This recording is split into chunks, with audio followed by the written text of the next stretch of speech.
যুক্তরাষ্ট্রের সঙ্গে বহু দফা আলোচনা, কূটনৈতিক তৎপরতা এবং সম্ভাব্য সমঝোতার জল্পনার মধ্যেই এবার কঠোর বার্তা দিল ইরান। তেহরান স্পষ্ট করে জানিয়ে দিয়েছে, শুধু প্রতিশ্রুতি নয়, এবার তারা চায় বাস্তব ফলাফল। আর সেই ফলাফল চোখে না দেখা পর্যন্ত যুক্তরাষ্ট্রের সঙ্গে কোনো চুক্তিতে যেতে রাজি নয় দেশটি। ইরানের পার্লামেন্ট স্পিকার এবং শীর্ষ পরমাণু আলোচক মোহাম্মদ বাঘের গালিবাফ সম্প্রতি স্পিকার হিসেবে পুনর্নির্বাচিত হওয়ার পর শপথ গ্রহণ অনুষ্ঠানে দেওয়া বক্তব্যেই তিনি ওয়াশিংটনের প্রতি তেহরানের বর্তমান অবস্থান স্পষ্ট করে দেন। গালিবাফের বক্তব্যের সবচেয়ে গুরুত্বপূর্ণ অংশ ছিল যুক্তরাষ্ট্রের প্রতিশ্রুতির প্রতি তার অনাস্থা। তিনি বলেন, শত্রুপক্ষের মৌখিক আশ্বাস বা কাগুজে প্রতিশ্রুতির ওপর ইরানের কোনো আস্থা নেই। অতীতের অভিজ্ঞতা থেকেই তেহরান এই অবস্থানে পৌঁছেছে বলে ইঙ্গিত দেন তিনি।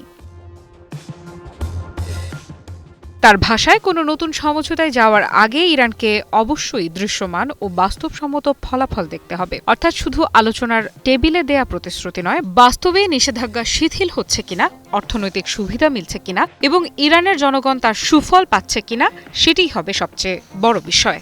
এই বক্তব্য এমন এক সময়ে এলো যখন কয়েক মাস ধরেই যুক্তরাষ্ট্র ও ইরানের মধ্যে পরমাণু ইস্যুতে নতুন সমঝোতার সম্ভাবনা নিয়ে নানা আলোচনা চলছে। মধ্যপ্রাচ্যের বিভিন্ন কূটনৈতিক সূত্র ইঙ্গিত দিয়েছে যে দুই পক্ষ অন্তত সংলাপের পথ খোলা রাখতে আগ্রহী।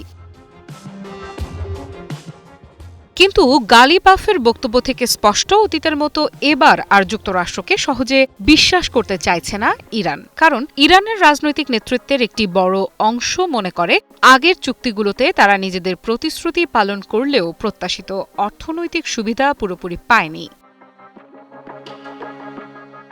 তাই এবার নতুন একটি নীতি সামনে আনছে ইরান। আগে ফলাফল, তারপর প্রতিশ্রুতি বাস্তবায়ন।